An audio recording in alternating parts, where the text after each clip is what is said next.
एक बार हम लोग फिर मिल रहे हैं। ये सेकंड सेमेस्टर के आपके डीएलएड का सामाजिक विज्ञान का पेपर हिस्ट्री हम लोगों ने 2 चैप्टर उसके खत्म कर लिए हैं। आज हम तीसरा चैप्टर प्रारंभ करेंगे। ये थोड़ा सा बड़ा है, राजपूतों का तो छोटा था, ये थोड़ा सा बड़ा है। भी सवाल पूछते हैं तो आप लोग इस पे थोड़ा सा ध्यान दोगे तो हम उस बिंदु को टच करते चलेंगे, हम लोग छूते चलेंगे जहां से कि आपको प्रश्न वो पूछता है, प्राय पूछता है। तो सॉरी, ये है दक्षिण भारत के प्रमुख राजवंश चालुक्य, पल्लव, चोल, राष्ट्रकूट एवं उनकी सामाजिक सांस्कृतिक उपलब्धियां। अभी तो नॉर्दर्न इंडिया में हमने देखा कि उधर राजपूत थे पश्चिम से लगा के बंगाल तक। अब साउथ में क्या था? साउथ में मुख्यतः छोटे छोटे राजवंश भी थे, प्रमुख यही है, जिसमें से कि जिसमें से ये हैं चालुक्य, पल्लव, चोल और राष्ट्रकूट। तो चोल तो एकदम एक्सट्रीम साउथ में है, तमिलनाडु की तरफ, उसके ऊपर साइड में दक्कन का पोर्शन समझ लीजिए, उसमें चालुक्य, चालुक्य के बाद चालुक्य के साथ साथ पल्लव और उसके बाद राष्ट्रकूट। तो ये 4 राजवंशों के बारे में आज हम लोग थोड़ा सा देखेंगे। 6ठी से 12वीं सदी, 6ठी से 12वीं शताब्दी के मध्य दक्षिण भारत में मुख्यतः ये 4 राजवंशों का शासक था, जो चालुक्य, पल्लव, चोल और राष्ट्रकूट। तो पहले हम इसमें हम लोग देखेंगे कि इन चारों राजवंशों ने, और भी छोटे छोटे राजवंश थे, ये निरंतर अपनी प्रभुता को स्थापित करने के लिए संघर्ष करते रहते थे, ये आपस में लड़ते थे। पल्लव, चालुक्य आपस में इनकी लड़ाइयाँ हुआ करती थी। ऊपर चालुक्य थे, उसके नीचे पल्लव थे, उनके नीचे चोल थे। तो चालुक्यों की इनकी पल्लव के ऊपर चालुक्यों से लड़ाई होती थी, फिर उनके नीचे चोलों से भी लड़ाई हुआ करती थी। साइड में भी जो छोटे छोटे शासक थे, वेंगी उड़ीसा के थे, उनसे चेदीवन, ये सबसे आपस में ये लड़ाइयाँ हुआ करती थी। तो अपना अपना प्रभुत्व स्थापित करने के लिए, क्षेत्र का विस्तार करने के लिए आपस में भिड़ते रहते थे। इन राजवंशों ने अपने अपने क्षेत्र में कला, संस्कृति, वास्तुकला और व्यापार, ट्रेड भी इनका बहुत प्रभावित था, में महत्वपूर्ण योगदान इन्होंने दिया है। तो इसके बारे में अब पहला हम लोग चालुक्य के बारे में देखेंगे कि चालुक्यों ने किस तरह से, चालुक्य राजवंश 6ठी से 12वीं शताब्दी तक इनका शासन रहा है। ये चालुक्य वंश जो है, ये हर्ष के समकालीन थे। जो हर्ष हमने देखा था कि वहाँ से हमारा प्राचीन इतिहास समाप्त हुआ था नॉर्दर्न इंडिया में, थानेश्वर और कन्नौज के जो शासक थे हर्षवर्धन, उनके समकालीन ये चालुक्य का वंश इधर दक्कन में नीचे साइड में था। तो इनके जनरली 6ठी से 12वीं शताब्दी तक इनका शासन रहा। इनकी मुख्यतः 3 शाखाएं रही हैं, 3 जगह चालुक्यों का शासन रहा। ये अलग अलग समय में रहा है और ड्यूरेशंस भी इनके रहे हैं। हालांकि ये एक की ब्रांचेज नहीं थी, लेकिन एक दूसरे की ये भाई बंधु थे, एक दूसरे से सगे संबंधी ही थे। तो पहले हम देखें तो बादामी के चालुक्य, बादामी के चालुक्य सबसे महत्वपूर्ण है। इनका शासन 6ठी से 8वीं शताब्दी तक रहा है। 6ठी से 8वीं शताब्दी मतलब ये हर्षवर्धन के समकालीन थे। इसके बाद कल्याणी के चालुक्य, बादामी एक जगह से वातापी कहते हैं, आज की तिथि में से देखेंगे तो ये कर्नाटक में पड़ता है। ये इनकी राजधानी थी बादामी, इसको वातापी भी कहते हैं। तो ये बादामी के चालुक्य के नाम से फेमस है, तो आप इस नाम से याद रखिए इन्हें। 6ठी से 8वीं शताब्दी तक इनका शासन रहा। इसके बाद कल्याणी के चालुक्य हैं, ये इनका शासन जनरली 6वीं से 8वीं, ये 10वीं से 12वीं शताब्दी तक रहे हैं। और ये भी आज की तिथि में कल्याणी जो है, ये कर्नाटक के पोर्शंस में भी ये आता है कल्याणी। तीसरा है वेंगी के चालुक्य, ये 7वीं से 12वीं शताब्दी तक, ये सबसे ज़्यादा इनका लंबा शासनकाल रहा। वेंगी के चालुक्य, इन्हें हम ईस्टर्न चालुक्य कहते हैं। ये उड़ीसा के नीचे आंध्र प्रदेश का में ये वेंगी था, वहाँ के शासन करते थे। चालुक्य जनरली इन्हें पूर्वी चालुक्य कहते हैं। कल्याणी के चालुक्य पश्चिमी चालुक्य कहते हैं। और ये बादामी के चालुक्य मतलब पूर्व चालुक्य या अर्ली चालुक्य के नाम से भी इनको जाना जाता है। पश्चिमी चालुक्य, पूर्वी चालुक्य, अर्ली चालुक्य मतलब पहले वाले चालुक्य। तो बादामी के चालुक्य ज़्यादातर इसी से संबंधित प्रश्न आते हैं। एक दो सवाल आपके कल्याणी के चालुक्य से आते हैं, तो हम लोग देखेंगे कि ये बादामी के चालुक्य 6वीं से 8वीं शताब्दी तक, 2 शताब्दी तक इनका लगभग शासन रहा है। 6वीं 7वीं और 8वीं 3 शताब्दी तक इनकी राजधानी जो थी बादामी या वातपी थी। ये आज के समय में बादामी, जिसको वातपी कहते हैं, ये कर्नाटक में।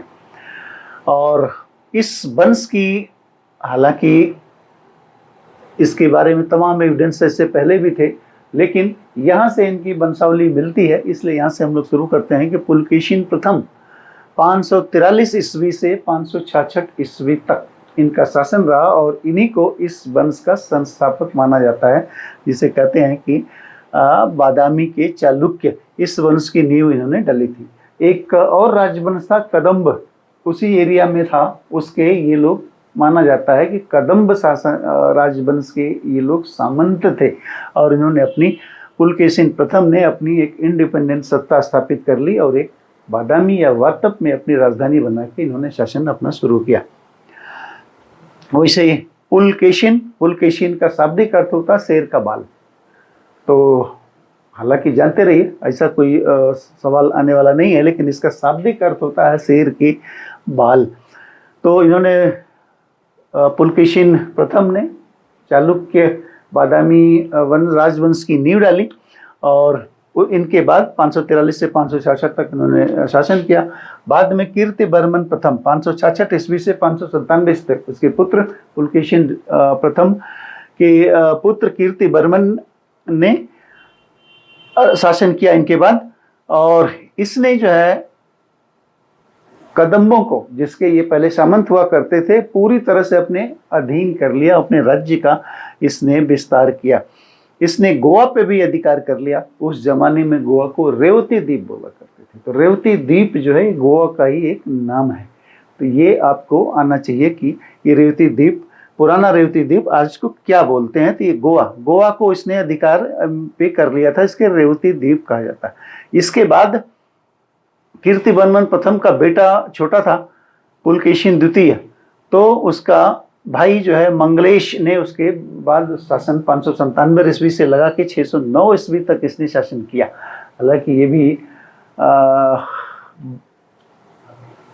अच्छा शासन किया और ये बहुत ही अच्छा शासक साबित हुआ। इसने राज्य का फैलाव पूरा इधर से बंगाल की खाड़ी से लगा के और अरब सागर तक के इधर दक्कन में इसने कर दिया था, दोनों तरफ का। तो मंगलेश ने उसके संरक्षक के रूप में काम किया था पुलकेशिन द्वितीय, जो कि कीर्ति बर्मन का बेटा था। दोनों समुद्रों के बीच संपूर्ण क्षेत्र पर चालुक्य स्थापित की। चेदी के कलचुरियों को पराजित किया। चेदी, उड़ीसा को उस जमाने में चेदी राजवंश था, वहां से चेदी क्षेत्र था। चेदी के कलचुरी राजवंश काम करता था, हमको पराजित किया। और दो समुद्रों का बीच का मतलब दक्कन में देखें तो एक तरफ बंगाल की खाड़ी है, दूसरी तरफ अरब सागर, तो यहाँ से लेकर वहां तक अपने शासन का इसने विस्तार कर लिया था। तो मंगलेश बाद में इसका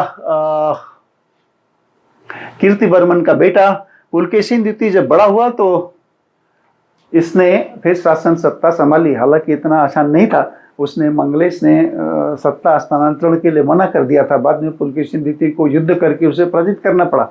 उसके बाद पुलकेशिन द्वितीय राजा बना और ये चालुक्य वंश का सबसे महत्वपूर्ण और सबसे मशहूर और सबसे इम्पोर्टेंट ये शासक हुआ है, जो 609 से 642 ईस्वी तक इसने शासन किया। सबसे महान शासक इसे माना जाता।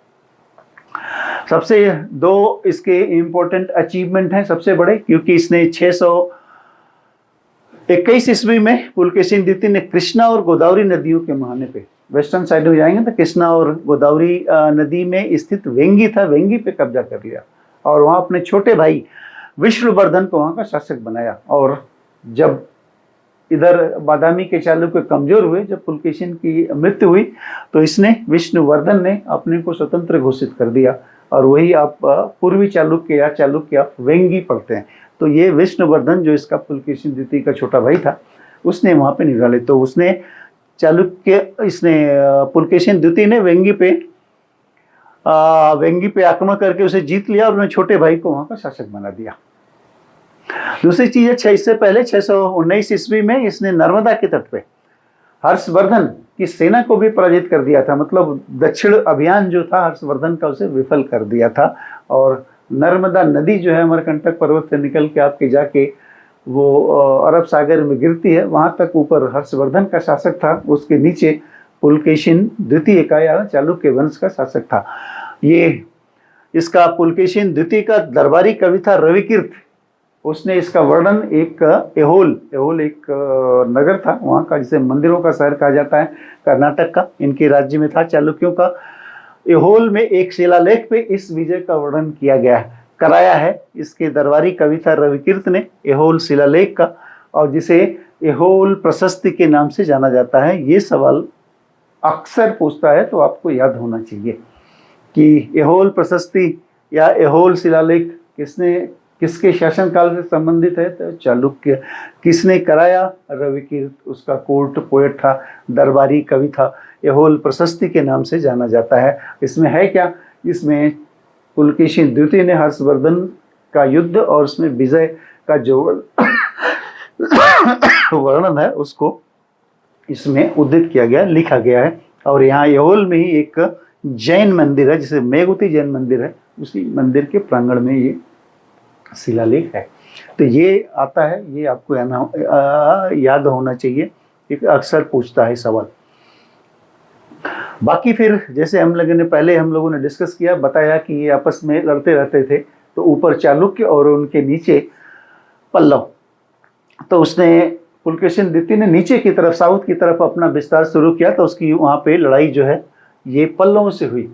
तो पल्लव में महेंद्र बर्मन प्रथम, ये भी महत्वपूर्ण शासक था, ये भी बहुत अच्छा योद्धा था। लेकिन जब इससे लड़ाई में महेंद्र बर्मन को पराजय झेलनी पड़ी, लगभग इनकी पल्लवों की राजधानी थी कांची, वहां पे पहुंचने वाला था। बाद में महेंद्र बर्मन को अपमानजनक संधि करनी पड़ी और अपने उत्तर की तरफ का, उत्तर भारत का जो भी इनका इलाका था, उसे चालुक्यों को देना पड़ा।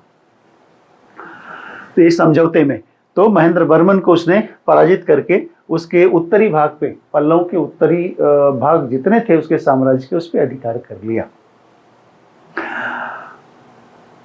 पल्लव साम्राज्य के विरुद्ध दूसरा अभियान जो था, उसका महेंद्र बर्मन का तब तक बेटा नरसिम्हा बर्मन आ गया था, नरसिम्हा बर्मन प्रथम ये आ गया था। और ये बहुत ही बहादुर शासक था, और इसने पुलकेशिन द्वितीय का जो दूसरा अभियान था, उसमें इसने पुलकेशिन द्वितीय को पराजित कर दिया, और उस युद्ध में पुलकेशिन द्वितीय मारा गया। और इसने नरसिम्हा बर्मन ने अपने पिताजी महेंद्र बर्मन की हार का बदला भी लिया, और इसे वातपिकोंडा की उपाधि धारण करी। उसकी राजधानी जो थी बादामी, उस पर कब्जा कर लिया नरसिंह बर्मन ने, और बादामी या वातपिकोंडा की उपाधि ग्रहण की। वातपिकोंडा मतलब वातपी को विजित करने वाला, जीतने वाला, ये नरसिंह बर्मन। तो ये चीज भी पूछता, ये चीज भी सवाल, वातपिकोंडा किसने, नरसिंह बर्मन किसका शासक था, पल्लवों का, किसको हराया था, चालुक्य वंश के पुलकेशिन द्वितीय को। और इसी युद्ध में पुलकेशिन द्वितीय मारा भी गया था। और ये लगभग 642 ईस्वी के आसपास की बात है जो इसका शासन है। इसका शासन का अंतिम समय था ये 642 ईस्वी में ये युद्ध हुआ था। इसके दौरान 541 ईस्वी के आसपास पुलकेशिन द्वितीय के राज्य का भ्रमण वेइनशंग ने किया था, जो हर्षवर्धन के जमाने में चीनी यात्री आया हुआ था, उसने इनके वादामी या वातापी का इनका चालुक्यों के राज्य का भी भ्रमण किया था, पल्लवों के राज्य का भी भ्रमण किया था, चूंकि वो यात्री था, हर जगह भ्रमण करता था। तो पुलकेशिन द्वितीय ने अपना संबंध ईरानी राजा खुसरो द्वितीय से भी उसने राजकीय संबंध बनाए थे, अपना दूत वहां भेजा था। और खुसरो द्वितीय ने भी अपना दूत जो है पुलकेशिन द्वितीय के राज्य में भेजा था। उस समय ईरान का नाम पर्शियन, जिसको हिंदी में बोल देते हैं फारस, हुआ करता था। तो वहाँ के राजा संबंध थे। एक अजंता की गुफाएं हैं महाराष्ट्र में, उसमें एक केव है, उसमें एक पेंटिंग है, एक पेंटिंग चित्रित की गई जिसमें दिखाया गया है कि पुलकेशिन द्वितीय जो है ईरान के दूत को अपने राज्य दरबार में आया हुआ है, और ये जो चीज़ें हैं वो उसने वहाँ पे चित्रित हुआ। बताते हैं लोग कि यही है पुलकेशिन द्वितीय वहाँ पे रिसीव कर रहा उसे, ईरानी राजा के दूत को रिसीव कर रहा, तो उसकी एक पेंटिंग बनाई गई है। बताते हैं कि वो है, कुछ लोग बताते हैं कि नहीं दूसरी नहीं है, लेकिन ये ज़्यादातर ये मान्यता है कि ये खुसरो द्वितीय का जो दूत है वो चालुक्य के दरबार में आया हुआ है और उसका उस समय का चित्रण है। अब इसका बेटा पुलकेशिन द्वितीय का विक्रमादित्य प्रथम उसके बाद शासक बना 644 ईस्वी में, और 661 बीसी तक इसने शासन किया।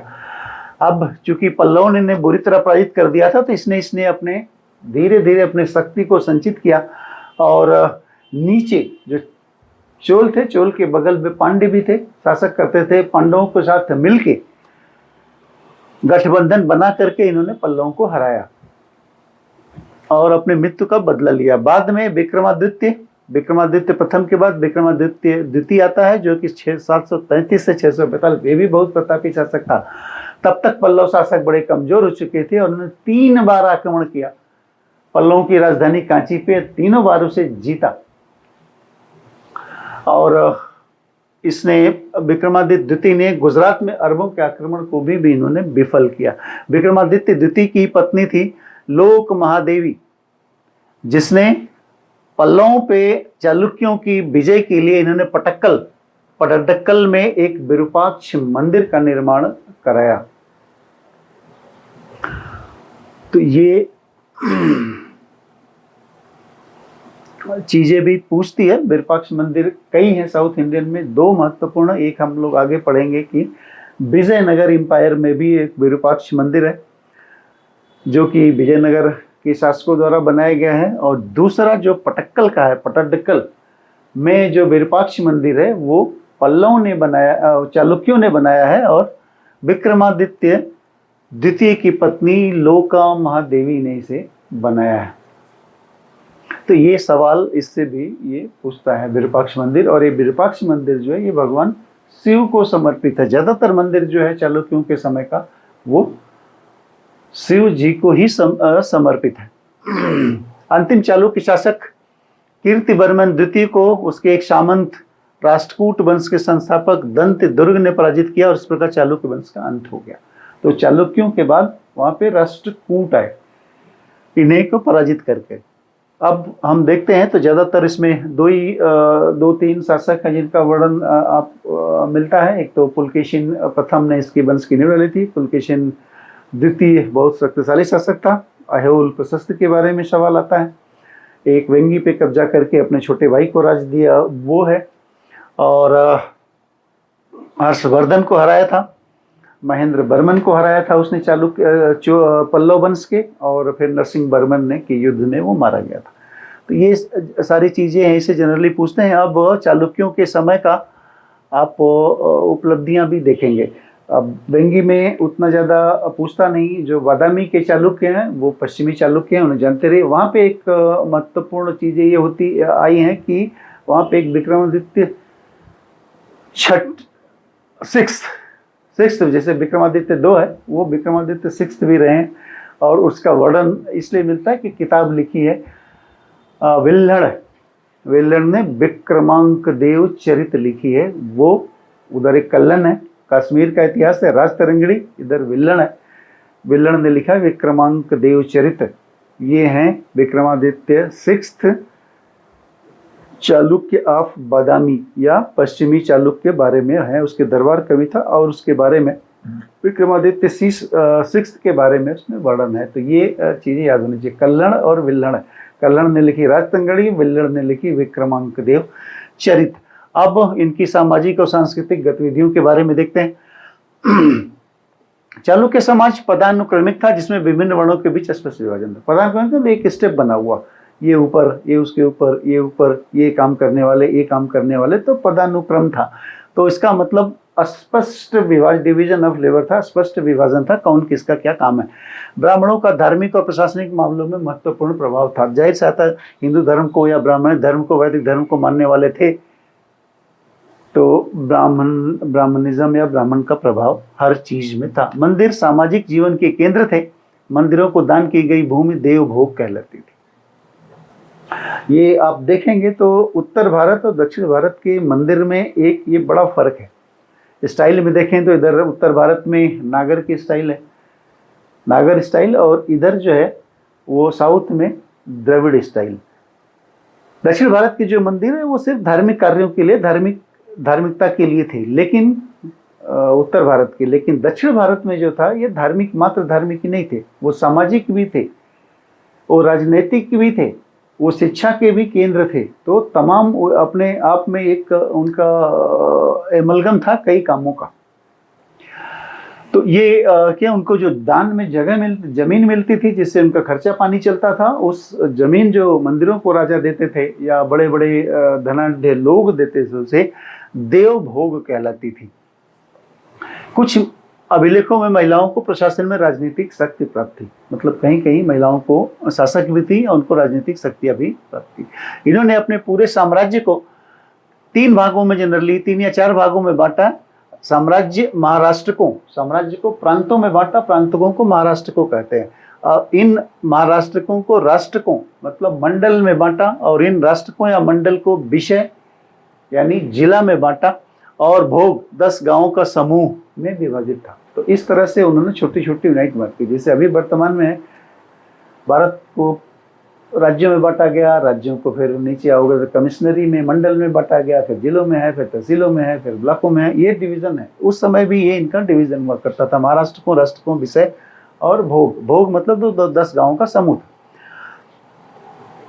अब इनमें जो कर व्यवस्था थी, भू राजस्व कर मतलब लैंड टैक्स, वाणिज्य कर, ट्रेड टैक्स और न्यायिक जुर्माने जो अर्थदंड लगता था, वो इनके प्रमुख कर इनके जमाने के चालुक्यों के दरबार थे। ये हिंदू धर्म के शासक थे, परंतु अन्य धर्मों के प्रति सहिष्णु थे। जनरली उस समय जैन और बौद्ध धर्म था। बौद्ध धर्म काफ़ी कुछ खत्म हो चुका था। जैन धर्म के कई मंदिरों का निर्माण इनके समय में भी हुआ है। तो ये ज़्यादा धर्मांध नहीं थे, जो किसी भी मत या धर्म को मानने वाला था, दूसरे धर्मों को वो सम्मान करता था। चालुक्यों का राजकीय प्रतीक बाराह था। बाराह, जिसे हम शुअर को बाराह कहते हैं, और हमारे 10 अवतार जो भगवान विष्णु के 10 अवतार हैं, उसमें एक अवतार वाराह भी है, जो कि तीसरा अवतार है। पहला है मत्स्य अवतार, दूसरा है कूर्मा या कच्छप अवतार, तीसरा अवतार वाराह मतलब सूकर का अवतार है। तो इनका राजकीय चिन्ह जो है वाराह हुआ करता था चालुक्यों का। तो जो भी इनकी मुद्राएं थी या जो भी थे, उसमें सूकर का चित्र, वाराह का चित्र इस्तेमाल करते थे। वास्तुकला जैसे भी हम लोगों ने डिस्कस कर रहे थे कि उत्तर भारत में नागर स्टाइल मंदिरों के, दक्षिण में द्रविड़ स्टाइल, और इनके जमाने में दोनों का एमलगम, दोनों को मिला के एक वेसर शैली का विकास हुआ। मतलब दोनों के मंदिरों में दोनों की टेक्निक पाई जाती हैं, नागर स्टाइल की भी और द्रविड़ स्टाइल की भी। तो उसे कहते हैं वेसर शैली, और इसका विकास चालुक्यों के समय ही हुआ। इन्होंने भी, हालांकि इन्होंने ज़्यादातर द्रविड़ शैली के मंदिर बनाए, लेकिन नागर शैली के भी मंदिर इनके शासनकाल में देखे जाते हैं।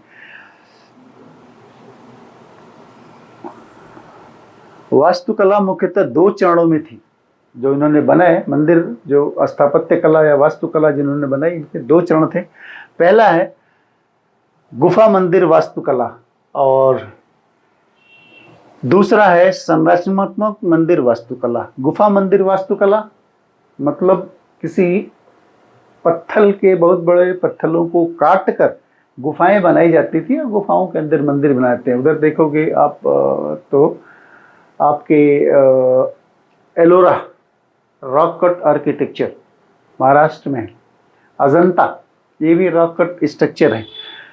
इसी तरह इनमें मंदिर ये पाए जाते हैं।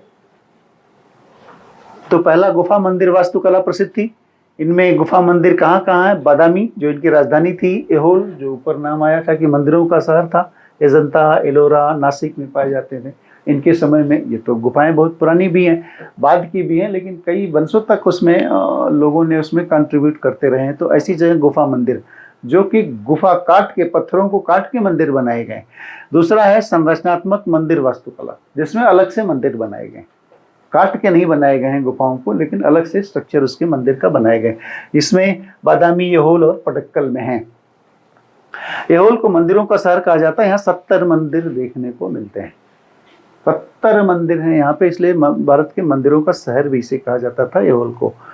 बेसर शैली के मंदिर, अब देखें तीनों को अलग अलग इनके उदाहरण है। जैसे हम लोगों ने देखा कि ये सबके शैली में बनाए, तो बेसर शैली, लाड खान मंदिर और दुर्गा मंदिर यहोल में है। जनरली ये बेसर शैली के हैं। इसमें नागर शैली और द्रविड़ शैली दोनों का मिक्सचर पाया जाता है, दोनों शैलियों को है। ये 2 मंदिर है, लाड खान मंदिर, लाडो खान लिखा हो लेकिन लाड खान मंदिर है, और ये दुर्गा मंदिर यहोल, दोनों यहोल में है। नागर शैली के मंदिर, पापनाथ मंदिर पटक्कल है। पापनाथ मंदिर एक है, ये भी भगवान शिव को ही समर्पित है, लेकिन ये नगर स्टाइल में बना हुआ है उस जमाने का। द्रविड़ शैली के मंदिर है पटक्कल में 2 विरूपाक्ष मंदिर, जो हम लोगों ने अपन लोका महादेवी ने बनाया था, जो विक्रमादित्य द्वितीय की पत्नी थी। पल्लवों के ऊपर उनके विजय में विरूपाक्ष मंदिर, और संगमेश्वर मंदिर है पटक्कल। ये भी मंदिर पापनाथ मंदिर सारे शिव को समर्पित है, भगवान शिव को समर्पित है। तो ये इनके 3 अलग अलग हम लोगों ने कर दिया। ये मंदिर के बारे में पूछता है, मंदिर के नाम याद होने चाहिए, खासकर पापनाथ मंदिर, विरूपाक्ष मंदिर, संगमेश्वर मंदिर, यहोल का दुर्गा मंदिर, लाड खान मंदिर। ये किसके समय शासनकाल में बने हुए हैं? तो ये सारे चालुक्यों के शासनकाल में बने हुए हैं। ये सवाल ज्यादा पूछता। पेंटिंग, अजंता की जो गुफाएं हैं उसमें पेंटिंग है। कुछ गुफाओं में बताते हैं कि चालुक्यों के समय की उसमें पेंटिंग की गई है। साहित्य में इनका क्या कंट्रीब्यूशन है? तो बादामी के चालुक्य एवं कल्याणी के चालुक्य शासनकाल में, जो वेस्टर्न साइड के हैं, एक वेंगी का है पूर्वी चालुक्य, इधर बादामी के चालुक्य और कल्याणी के चालुक्य, इनके शासनकाल में या इनके शासन में कन्नड़ और संस्कृत का विकास हुआ। चूंकि कर्नाटक में थे इसलिए कन्नड़ का विकास हुआ, संस्कृत तो थी ही। उधर वेंगी में, चूंकि आंध्र प्रदेश साइड में था, उड़ीसा के नीचे, तो वहां पे तेलुगु भाषा का विकास हुआ और संस्कृत भाषा का विकास हुआ। विघ्नेश्वर ने एक मिताक्षरा पुस्तक लिखी है। मिताक्षरा एक लॉ बुक है और इसकी रचना की है विघ्नेश्वर ने। ये आना चाहिए, ये सवाल आपको अभी के लिए नहीं पूछता है, पीछे के सवालों में भी, सिविल सर्विसेज में भी ये सवाल कई बार पूछा हुआ है कि मिताक्षरा किसने लिखी है? तो विघ्नेश्वर ने लिखी है। और है क्या? ये लॉ बुक है। इसमें क्या मेंशन है? Law of inheritance. और इसमें मेंशन है कि बच्चा के पैदा होते ही पैतृक प्रॉपर्टी में उसका राइट हो जाता है। तो लॉ ऑफ इनहेरिटेंस के बारे में है। ये पूरे भारत में था एक्सेप्ट बंगाल और असम। बंगाल असम को छोड़ दें, वहाँ पे एक लॉ बुक दूसरा था, दयाभाग। जिमुत वाहन उसके संस्थापक रहे हैं। जो वो दोनों में अंतर है, हालांकि आपसे रिलेटेड नहीं है, लेकिन बता देता हूँ इतना ज़्यादा कि दोनों में मिताक्षरा और दयाभाग, दोनों में अंतर ये है कि मिताक्षरा में ये है कि बच्चे के जन्म से ही इसका राइट हो जाता है। दयाभाग में ये है कि बच्चे के जन्म से राइट तो वैसे निर्धारित नहीं होता। हाँ, बाप के मरने के बाद पैतृक प्रॉपर्टी बेटे को जाती है।